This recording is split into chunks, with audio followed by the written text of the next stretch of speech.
7 teams from all around the world have been pushed to their absolute limits in challenges that they will never encounter again in their life. Then there was 3 teams. This is the road to the Photonis Ultimate Forces Challenge Final. Come on, guys! Come on! Hold it, hold it, hold it! The Photonis Ultimate Forces Challenge, an annual extreme endurance competition for athletes from across the globe. On the Indonesian island of Bali, 42 elite athletes push the limits of teamwork, tactics, and pure physical strength to prove who's the fittest of them all.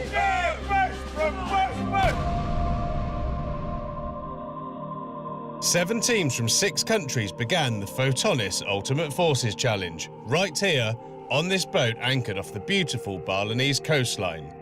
42 athletes unaware of both each other's strengths and the physical and mental battles that lie ahead. We are presented with an opportunity of a lifetime and a phenomenal competition. None of us knew what to fully expect when we landed in Bali. 42 odd people out of the entire world that had the opportunity to do this, and yeah, it's been incredible. Right from the very start, the UFC showed its true colours. As a way of a welcome, the athletes all participated in a warm-up, Special Forces style. Swam to shore, tasted blood in my throat, lactic acid going, exhausted. So you're in the moment, you're not really thinking, it's almost your instinct takes over. After their initial warm-up, they found themselves on the battleground we call Bali. They had just enough time to catch their breaths before beginning their first real challenge. So we just got off the boat. We don't know what our next assignment is, but it's UFC and that's what it's about. So we're gonna push forward to our next event and see what happens next. For all the athletes, the game was clear. The UFC would only reveal the nature of its challenge minutes before it actually begun. We didn't know what to prepare for, and we didn't mentally know what to prepare ourselves for. Getting the unexpected, I think that's the beauty of being here in Bali. Like, that's what this is all about. Unexpected and unforgiving, because in addition to Bali's suffocating heat, there was something else weighing heavily on the minds of all our athletes, and that's elimination. After the very first challenge, the team that performed the worst would be sent packing. A slap with a reality stick. If at any point you falter or fail, you will be eliminated. You will be sent home. And I know for a fact I don't want to go back to my country with my tail between my legs and say I let you down. In this decisive first challenge, the athletes first had to sprint through the Balinese jungle, after which they would hold up 200 kilograms of dead weight hanging from the end of a rope. A teammate would drop off every 30 seconds until there were just 3 people left. It was their job to hold the weight for as long as humanly possible, and all of this in the harshest tropical conditions you could imagine. It was hot. We were sweating like crazy. We demolished. We absolutely demolished. We were sweating. We weren't even doing anything and just gross. The athletes quickly discovered how important tactics were for surviving the UFC. With immediate elimination hanging over their heads, the teams desperately adopted their own strategies to keep the weight in the air. 1, 2, 3, 4. We thought we would have done well because of our size, but I think just the technique of having the anchor hurt us in the end at that. Because I'm a fireman and I made a knot in the rope and I hold it like it was for my life, for my group, for Belgium.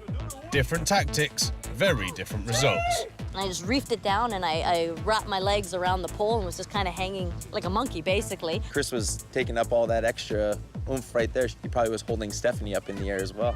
The result, a dangerously mediocre time. Fortunately for the Americans, they weren't the only ones following a flawed strategy. In the heavily anticipated battle between the 2 Dutch teams, the blue team made what would end up being a fatal mistake. He came in front because he wanted to try in the right angle. Well, it didn't work.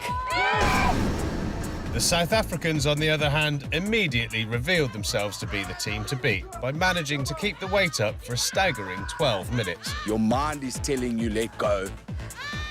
You're shouting at your body saying, don't let go, hold on. Okay, we finished the warm-up.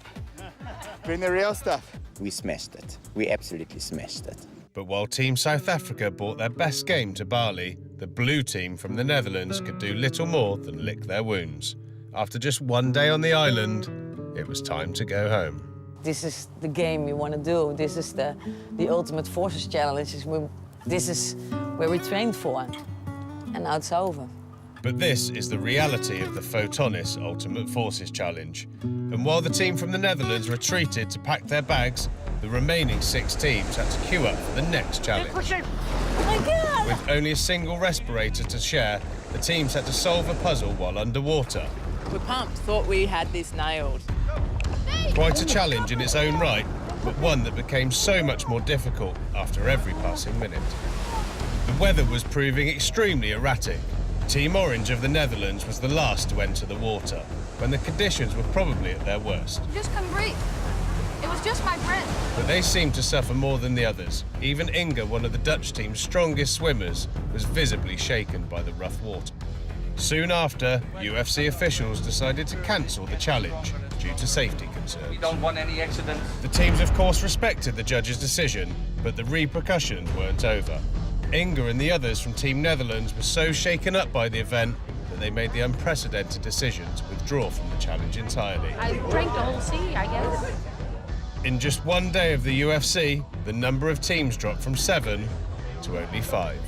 I kind of get it. They had a couple of people in the team that were a bit nervous about the water, so yep, fair enough.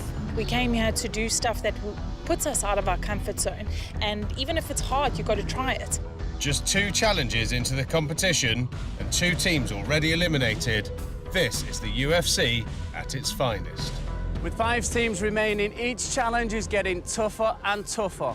Every single contestant is pushed to the mental and physical limit on a daily basis. The remaining teams were eager to prove they had what it takes to compete in the UFC. Over the course of the next few challenges, both tactics and teamwork played an increasingly important role. Raw strength was no longer enough to post a result. All the challenges were incredibly challenging. It's about climbing, running, obstacle runs. It's everything is in it. It's a great competition. You have to do this. You have to compete this to know how it feels. Just as important is learning to navigate external elements like the excruciating Balinese heat and humidity, which has the knack of going from bad to worse. It's more fun when you're dirty, right? Dirty and dangerous. The weather exposed everyone to unprecedented conditions that seriously affected the performances of some of our athletes. Like Sander from Team Belgium, he slipped, eventually spraining his ankle during the jungle run. He said, I'm going to go for it. It's my man. And while the Belgians are playing catch-up, the Canadians were playing it safe to avoid the same fate as Sander. But in the UFC, playing it safe is hardly a winning strategy. I think we were a little too careful because at the end of the event we weren't dying. We realized, oh yeah, we definitely could have gone harder on that event. South Africa proved to be the UFC's real powerhouse. They won the first challenges by some big margins. They never held back, sometimes with little regard for their own personal safety. We finished the competition and we put the ball down and we walked away. And the ball came down and hit him on the head, but nobody was paying attention. Fortunately, Victor wasn't injured in his victory celebration, which was important because the day was far from over. The UFC is all about competing in the most extreme conditions and in virtually every circumstance imaginable. That's exactly what it delivered. The challenges are getting more and more difficult. I've never worn night vision goggles before, so it was a very new experience for me. The difference it makes is absolutely incredible. It literally makes the nighttime look like daytime. In total jungle darkness, each team was tasked with finding the materials needed to build a simple bridge over the river. The catch was, only 2 members were given military-grade night vision goggles. This challenge was about trust, tactics, and ultimate teamwork. I see a rope here, I think. Both Team USA and Belgium proved to be the best at dividing the tasks among the team members. I think we did it good. We did a good job on this thing. The mighty South Africans, however, seemingly invincible in the competition so far, performed, for lack of a better word, badly, thanks to poor communication. We don't talk much. That was the complaint from their side. Where are they? Come on, where are you guys? Guys! Nothing, you're going to stand here, you're going to listen to me, okay, until I say do something.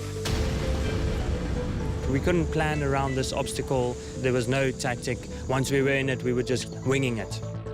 But winging it translated into losing their first challenge of the competition. Much to the joy of the other teams, the first cracks appeared in the South Africans' armour. But despite their loss, the South Africans still had a commanding lead overall. With the Americans a close second, Belgium, Canada and Australia were locked in a battle for third place. But with just 6 challenges completed, anything was still possible.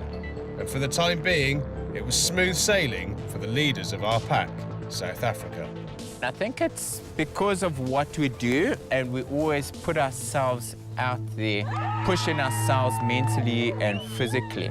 It's a matter of you're up against other countries, you don't think about it. You make it possible. Never doubted us for a second. With so much at stake, the adrenaline was running high. Each team proved not only that they were full of professional athletes, but they showed a lot of camaraderie and team spirit. The people part of UFC was really amazing for me. Very, very good friendships made. There's a big camaraderie, a lot of laughing. I learned a lot about my abilities, and I also learned a lot about working with some phenomenal athletes from different entities of the industry. Within the teams themselves, the athletes quickly discovered their complementary skills and personalities. They learned from each other's strengths and proved that by functioning as a team, they could become better individual athletes. Weaker one stronger, and then the reach in the front, powerhouses in the back. I've participated in many team sports, but I did learn a few things. Maybe also strategy-wise, that sports is not all about brawn, it's about strategy as well. Finding what are the best parts of people and then fitting it together like a puzzle. How are we all going to work together? Because you can't all be amazing runners. It's that working out people's skills and how we gel together. They were immediately able to put these crucial learnings to the test. In the 5 challenges that followed, the teams were hyper-aware that they were quickly zeroing in on a new elimination round. But it's hard to ponder the future when you're battling Bali's various elements. You okay? No, I'm killing myself, man. You want me to take over? Yeah, switch. The competition is harsh, and despite our athletes being extremely well trained, the challenges are clearly taking the toll on all contestants. Everyone was digging deep, maxing out their physical abilities, often venturing beyond their comfort zones while remaining safe and healthy. Most succeeded in avoiding serious injuries. Others, however, medical team, did not. As we jumped onto the boat, I said, guys, when we get off this boat, please make sure that you take care of your feet. First thing that happened, Terence jumps off the boat, straight onto something sharp, big cut under his toe, a lot of blood. This shit is about not giving up. Yeah. That's what this is. Terence wasn't the only one to pick up a nasty injury. Adam of Team Australia had been battling a pulled hamstring from the get-go, while one team of USA simply stopped showing up due to an injured back. Once the mighty number 2, the Americans began landsliding down the rankings. We were frustrated, and we were down to 5, so that was one less guy that would have been more helpful getting up. And a winner! While the Americans went from bad to worse, Team Belgium suddenly started to flourish.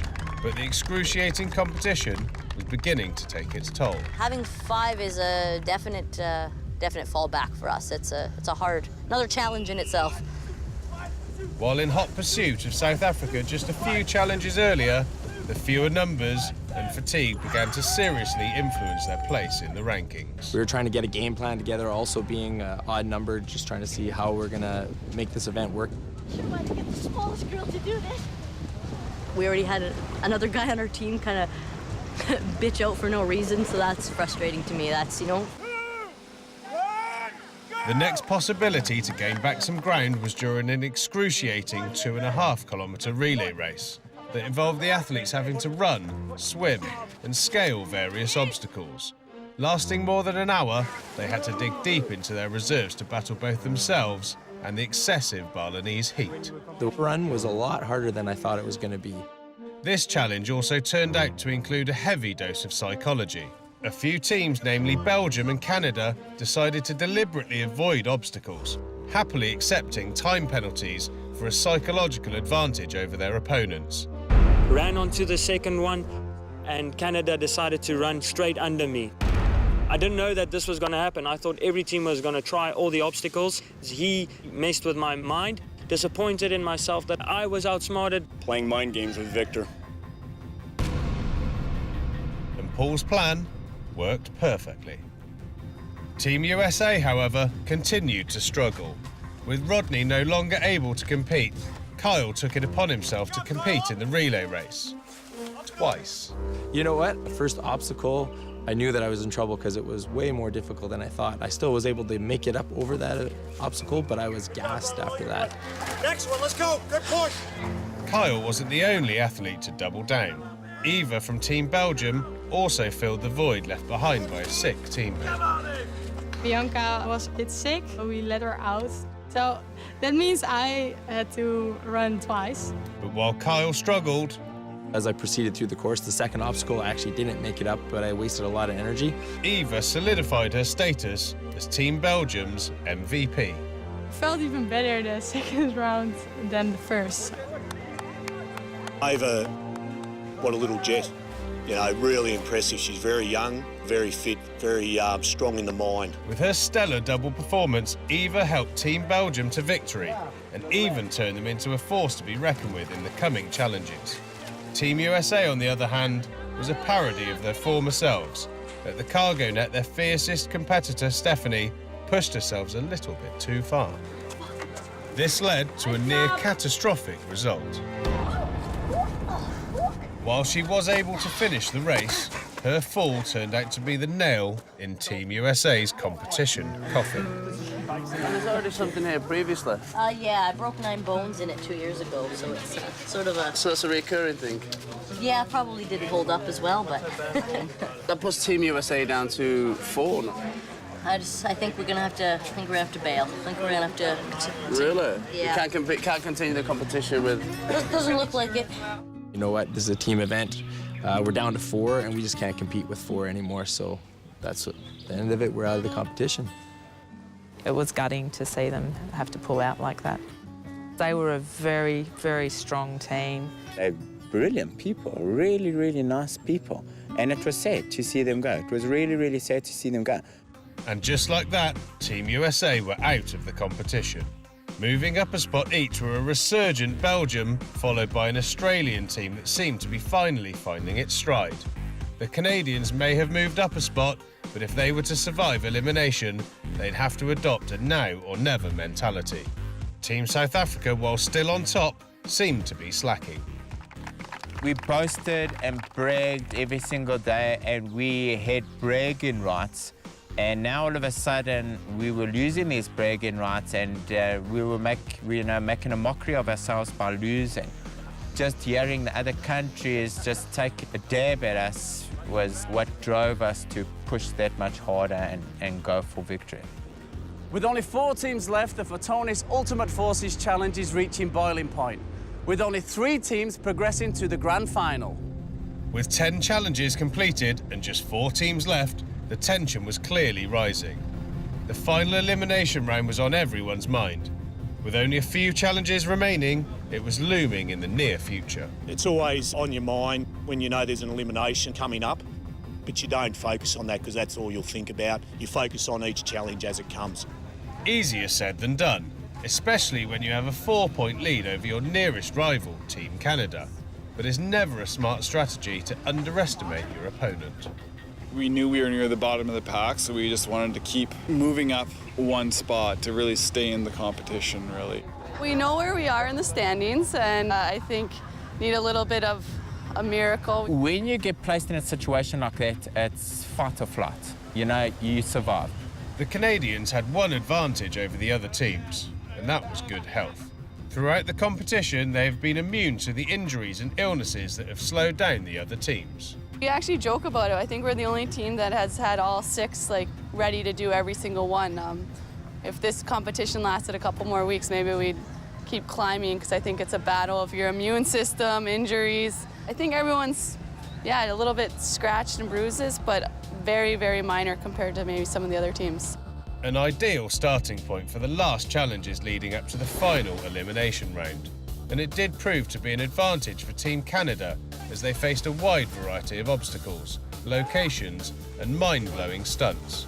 Among the try-before-you-die experiences, they were faced with navigating an abandoned amusement park and abseiling down a 35-metre waterfall. I've never abseiled, I've never, gone across the top of a rope. There were so many things that really challenged me. I hate heights. I don't actually like swimming. There were all sorts of things that, for me, were personal challenges and team challenges, and it was amazing to overcome. It was definitely a lot of fun, and not something I'd normally do. So all these things in the woods, in the ocean, in between canyons, and everything we did was new for me, and exciting, and definitely worth coming to Bali for. The South Africans cowboyed up and began winning challenges again, assuring Dina and her teammates a place in the finals. In the meantime, Team Canada were in the middle of a miraculous run, finishing second 2 times in a row and bringing themselves within 2 points of their nearest rival, Team Australia. Second place Belgium also knew it had secured a spot in the final. The real battle was between Canada and Australia, so all eyes were on them. Everybody's a little bit nervous today. It's a scramble. The points are really close. It's a fight for fourth and third. In the last few competitions, penalties have played a pretty big role as far as switching rankings, so maybe some more penalties might play a big role. The Canadians were first to make the 35-metre drop down the rushing waterfall. It was far from a walk in the park. Doing things I'd never done before and seeing what you're capable of. Matt and Carson were impressive in their waterfall descent and jungle run, but struggled carrying the sandbags upstream in what was clearly the toughest leg of our competition to date. Super hard challenge. Hardest one so far. Now rest. If it's sitting on the rock, just rest. Carson's behind you. But we have to win it, but when you're in there, you're not even thinking. Right now, we just want to do it together and complete it. Which is precisely what they did, and they managed to post a very good time in the process. But yeah, I definitely thought we had a pretty strong time. But now, all Team Canada could do was wait. UFC leaders South Africa were up. It was very physically demanding. Which was immediately clear. It was emotionally demanding, and that made it interesting because we had to dig deep and dig hard. Just like Matt and Carson, Victor and Dina struggled upstream with their sandbags. Killing it. But even the mighty South Africans couldn't beat the time set by the Canadians. The same can be said for Team Belgium, which, despite having an experienced abseiler in their team, couldn't surpass the surprising Canadians. Finally, it was Australia's turn, whose only goal was to beat the Canadians and avoid being sent home. It is possible that we could get knocked out and anything could happen. In the first leg of the challenge, Team Australia were impressive. Both Victoria and Wayne proved they could perform valiantly under stress. Wayne was amazing. He negotiated our course up the channel. We got our bags eventually to the front and straight back and under the finish line. By the time they reached that finish line, they were well ahead of every other team in the competition, including Canada. At number 1, Team of Australia.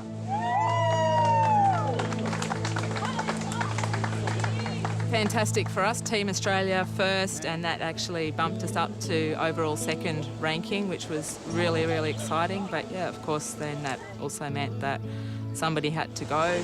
Team of Canada. Bittersweet because we knew we did well in that last challenge. Losing in that fashion to better people is the way to do it. So we went out on a high. Having fought to the finish line, Team Canada were heading home, leaving us with our 3 finalists. Australia, Belgium and South Africa are the 3 teams who will progress to this grand finale. Only one of those teams will remain victorious and become our overall champion. We are more than ready to kick some ass over here. 3 great teams, great people. I mean, you couldn't ask for a better final. We're representing our country. We just got to put everything out on the line and we just got to go for gold. This is the final. May the best team win.